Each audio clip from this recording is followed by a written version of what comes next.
This program is presented by International Container Terminal Services Inc. Excellence Uncontained. Kalata Corporation.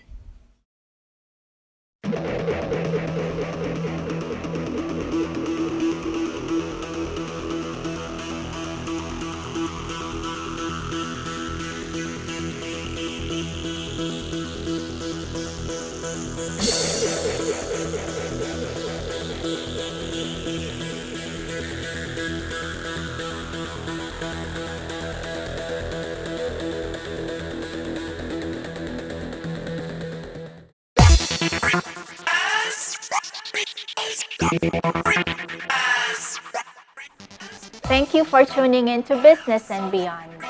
ASEAN 600 million people offers a lucrative market for investments, trade, and tourism. This is aside from the social and cultural opportunities that the region offers.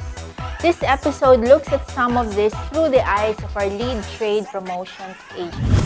Meanwhile, in our product series, here are the stories of furniture and garment manufacturers who have survived decades of competition despite a demand slowdown in their sectors. But first, here are some industry news last week. Many jobs can be performed just as well outside of the workplace with the aid of technology, such as in the employee's home that employers and employees can explore together and agree on to address traffic and work-life balance issues, said a labor executive.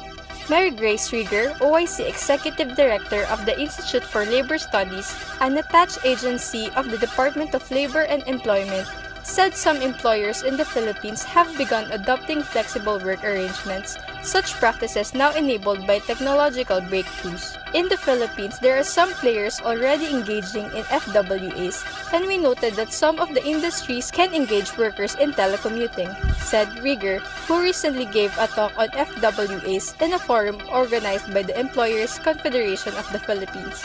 Some of these include Metro Pacific Investments, which implements flexi-time and work-from-home arrangements, and Aboitiz Equity Ventures, which has adopted flexi-time and earlier shift schedules, she added.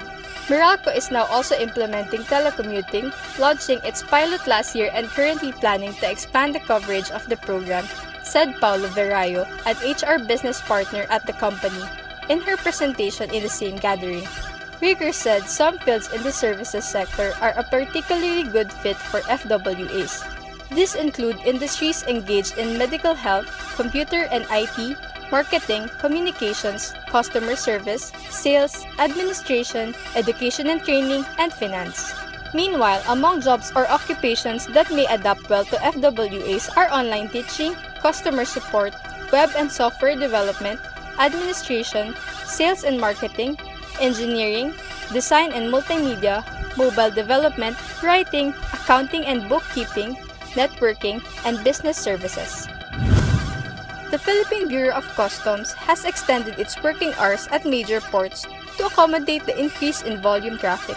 In a public announcement, BOC said it has implemented since January 16 a 12-hour working schedule, 7 a.m. to 7 p.m. at the ports of Batangas, Cagayan de Oro, Cebu, Davao, Manila, and Manila International Container Port to catch up with the increase in trade volume in these big ports.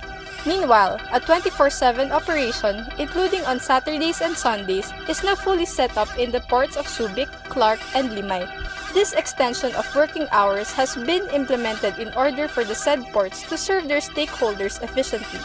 This is also expected to ease the traffic in the areas mentioned, BOC said. To streamline collection efforts, BOC has also coordinated with accredited banks for them to accept and facilitate payments even beyond the usual banking hours. Stakeholders may now avail themselves of the services of these banks in making 24/7 payments to BOC. Asia United Bank, Dutch Bank, RCBC, and Security Bank. Welcome to Crops Agri Mobile App, ang pamilihang agri-products sa iisang pindot lang.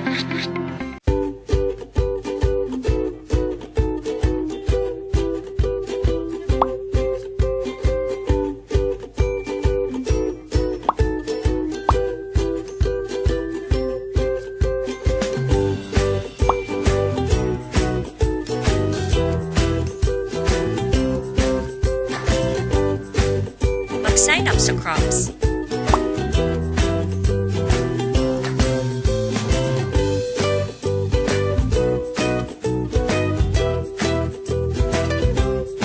Pumili ng user type.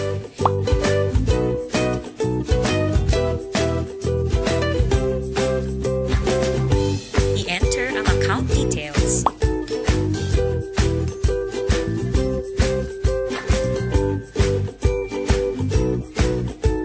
I-update ang profile. Kung ikaw ay buyer, ikaw ay madadala patungo sa home screen.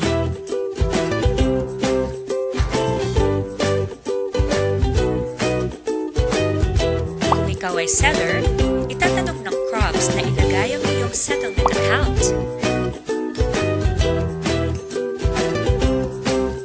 At handa na natin gamitin ang Crops Agri-Mobile app. Libre ang Crops Agri-Mobile app at pwede ka pang maging buyer or seller.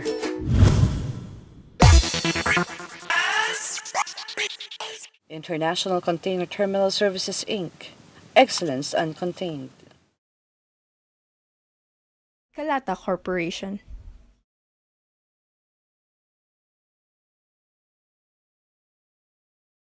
International Container Terminal Services Inc. Excellence Uncontained. Kalata Corporation.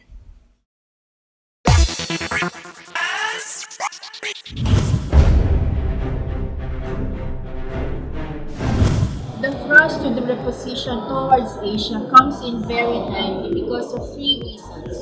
First, we're celebrating the 50th founding anniversary of ASEAN. We are hosting ASEAN events this year, and we are interested to further our opportunities in the ASEAN FTAs. To give us some more details on these issues and matters, please welcome Business and Beyond, the Director of the Foreign Trade Service Corps, Ms. May Celine Layu, and the Senior Trade Representative in Singapore, and the Head of the ASEAN Cluster, Mr. Glenn Peña. What specific positive impacts has the country achieved already? You spoke earlier about the 50 years of ASEAN under the Philippines hosting. Now, in that 50 years, we have seen significant growth in the ASEAN economic community as a region itself. We have seen increase in trade and investment with our ASEAN partners. Not much has yet to be further developed and strengthened, and I think that is the focus now of the Philippines hosting for 2017. And it basically focuses on regulatory coherence, innovation-led growth, taking into account the technology developments, and for which the ASEAN economic community should be able to catch up, as well as further engagements from women and youth. And that is something that is the strength of the Philippines. So essentially, we have benefited from with the developments in ASEAN. Now it's about leading the world initiative. China, India, Korea, Australia, New Zealand, and then Japan. Right. Which of these FTAs have been most beneficial?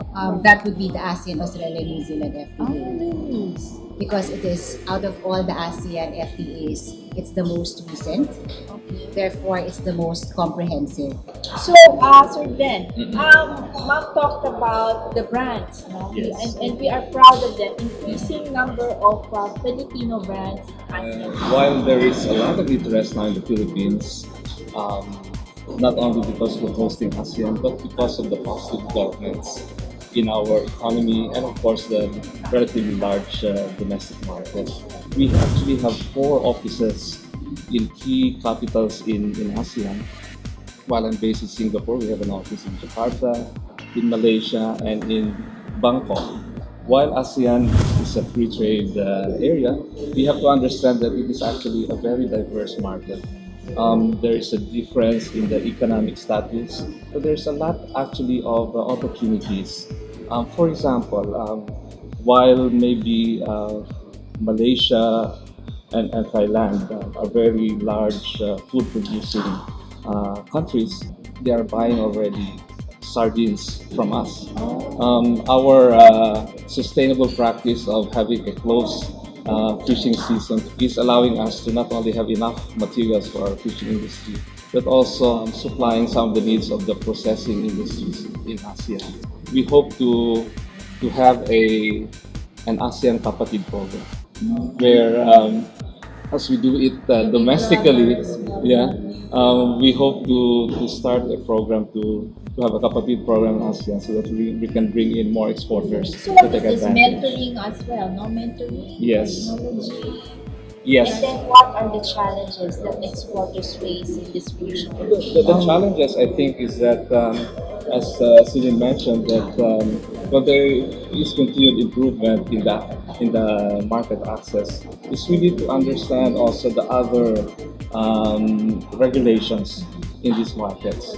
How is DTI able to assist exporters here? Nag-improve na yung budget ng DTI, di ba? Na-increase na? I think yes, but as we know, if we look at the profile of the ASEAN consumers now, um, especially in the bigger markets of Indonesia and Vietnam, the people there are very young and internet savvy. So I think an opportunity for us is to also use alternative platforms for promoting our products, and I'm talking about e-commerce. When are the events starting and ending? And then what is the agenda that we're pushing?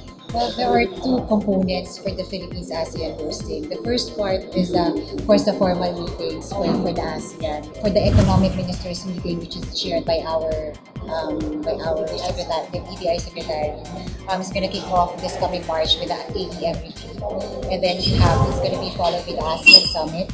On the part of DTI, we have the Committee on Business and Investment Promotion, which is a committee specifically created under the ASEAN National Organizing Committee for the Philippines hosting to develop business programs.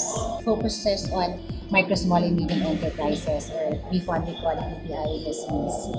We have two sets of business programs for that. It's gonna start in April, and then another one towards the end of the year in November. The Philippines ASEAN hosting being focused on innovation-led economy. Alongside that, we have the Youth Carnival, and then we have Women in Business as well. What's the status now and what are we expecting out of our solutions? For the 17th round, it has very good prospects. The focus now would be on making it trade facilitative, because we're talking about ASEAN plus partners. We have reached the point wherein the tariff concessions are already stable. Now, as a closing, would you like to give any message to all your stakeholders, especially the business community? We know that there are many opportunities here now with the growing economy, but I think in future, ASEAN will open a lot more opportunities for us, and also an opportunity to partner with our ASEAN neighbors for not only the ASEAN market, but even for bigger markets. The ASEAN Economic Community is a platform, so we should take advantage of that. And with the Philippines ASEAN hosting, we are taking the ASEAN Economic Community closer to the world. We look forward to working closely with our business partners to make this a reality. Thank you very much. Thank you very much for this insights and updates. Business and Beyond will be back.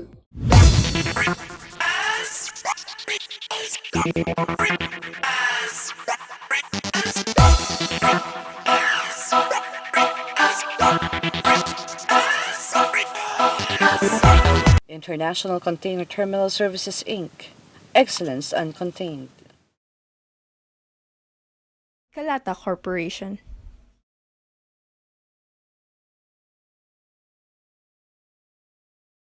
International Container Terminal Services Inc. Excellence Uncontained.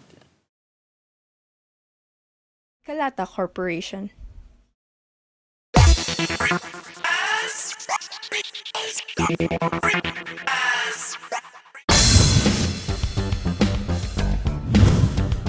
Capitalizing on the robust real estate and construction sectors, this furniture maker aims to take full advantage of the booming consumption in the country.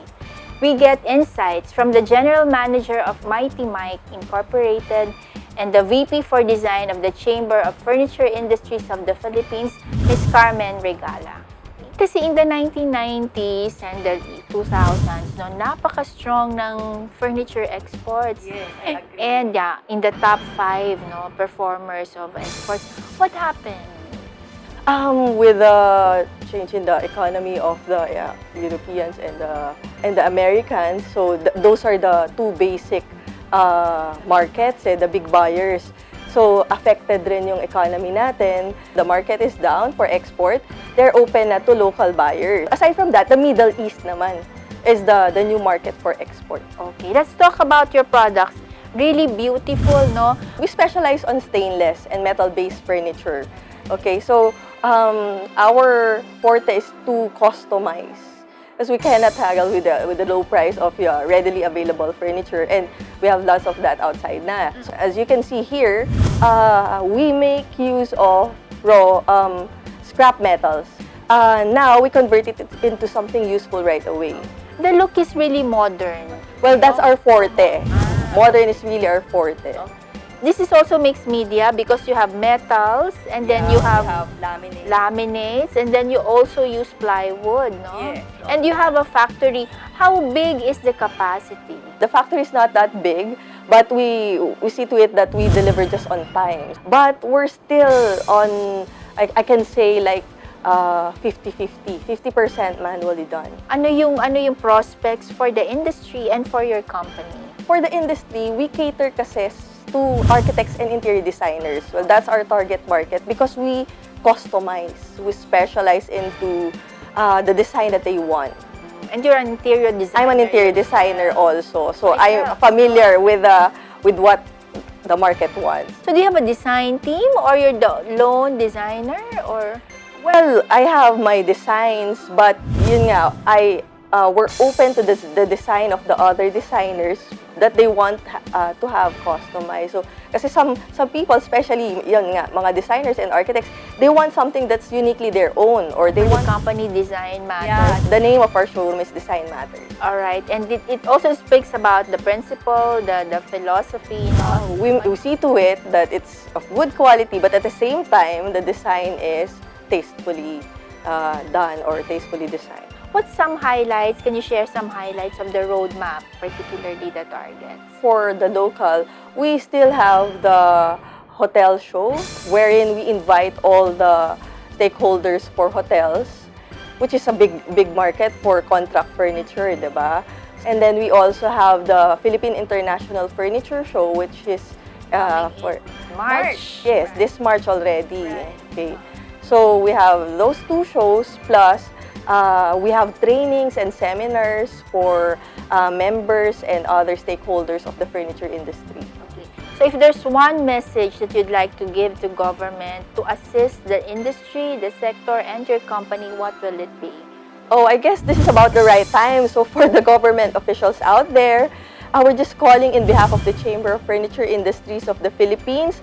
We'd like to ask you to support us and all the furniture manufacturers here in the Philippines and help us to reach the market, the international market out there.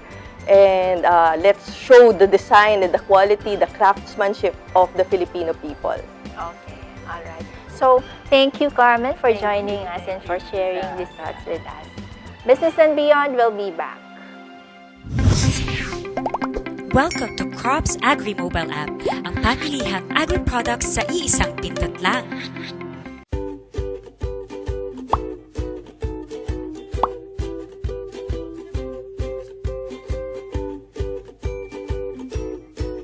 Para makapagbenta sa Crops Agri Mobile App, mag-sign up bilang seller at mag-post ng iyong produkto.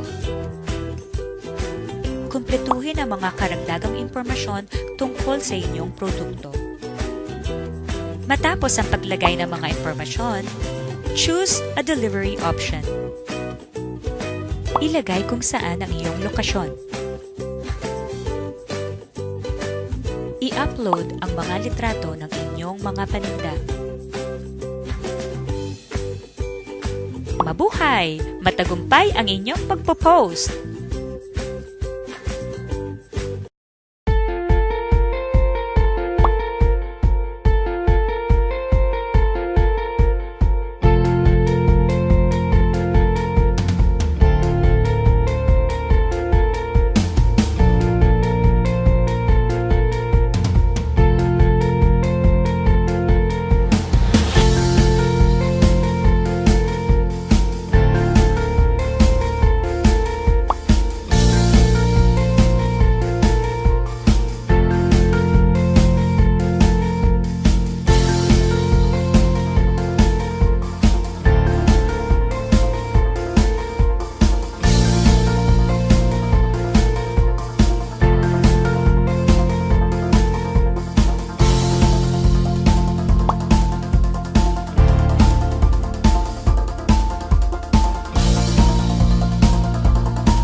libre ang Crops Agri-Mobile app at pwede ka pang maging buyer or seller. International Container Terminal Services Inc. Excellence Uncontained. Kalata Corporation.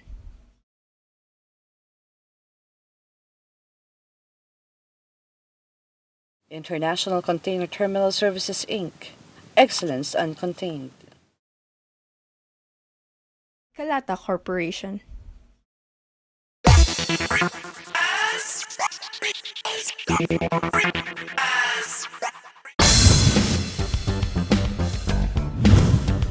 After the garments quota regime was phased out in 1998, the performance of the Philippine garments industry continuously declined.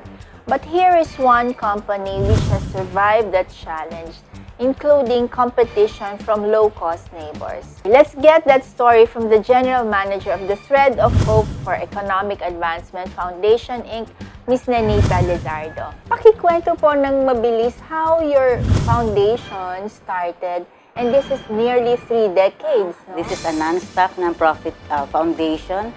Was been created by a Friends National, Marie de la Soulier, with her advocacy of helping people. Bakit po na-focus in this line yung inyong business? Well, basically, it's a sleepwear. During her stay here in the Philippines, her mother-in-law gave her a gift. So it was sleepwear. So that's how it started. Yes. And you also have children's wear. When the mother bought a nightgown for them, so kumbaga parang they also like for their children. So everything is sleepwear. Yeah. Okay.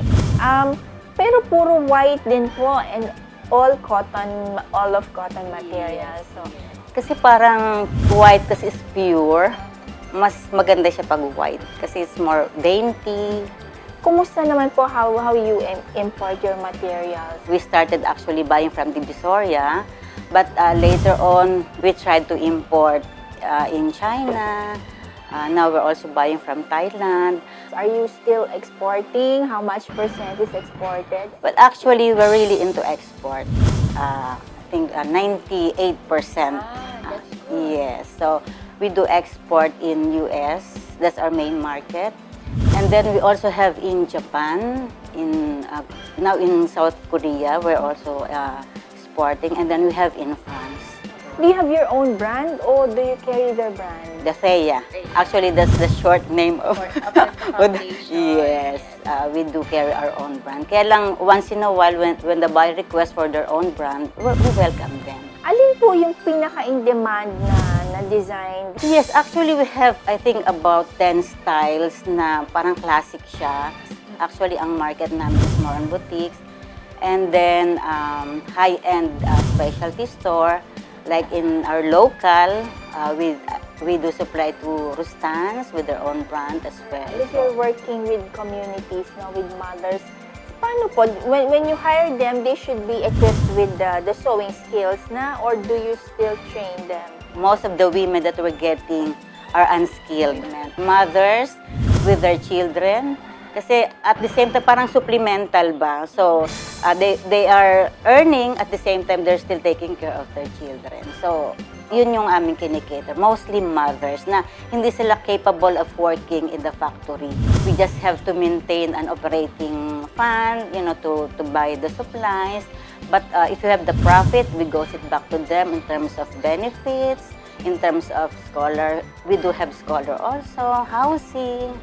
What is that will help you grow further? What assistance do you need from government and even private sector to help you grow further? And what will hamper that growth? Well, I think it's more on the marketing aspect kasi we have the beautiful product. We have the quality product. Kaya lang parang in terms of exposure, more exposure, I think that's what we need. Actually, the international shows, the trade fair. It's expensive, no? Especially international shows, napaka-expensive. Business and Beyond will be back. Welcome to Crops Agri-Mobile App, ang pamilihang agri-products sa iisang pindot lang.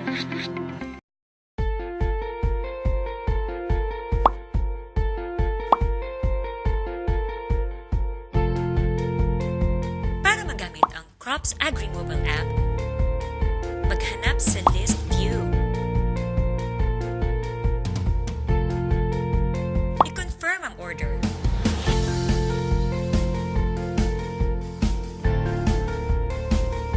I-upload ang deposit slip.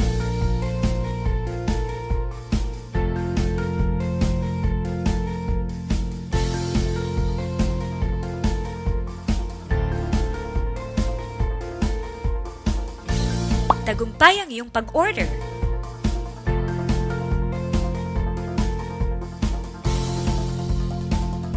Para sa mas mabilis na transaksyon, i-chat ang mga taga-benta. Libre ang Crops Agri-Mobile App at pwede ka pang maging buyer or seller.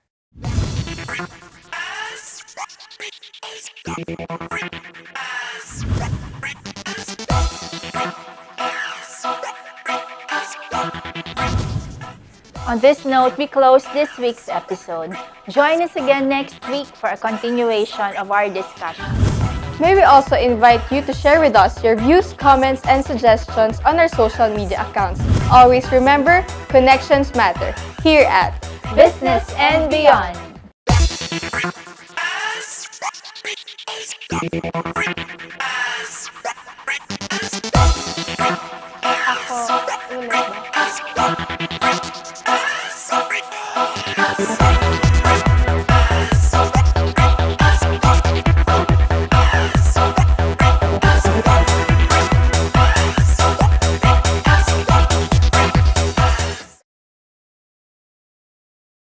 This program was presented by International Container Terminal Services, Inc.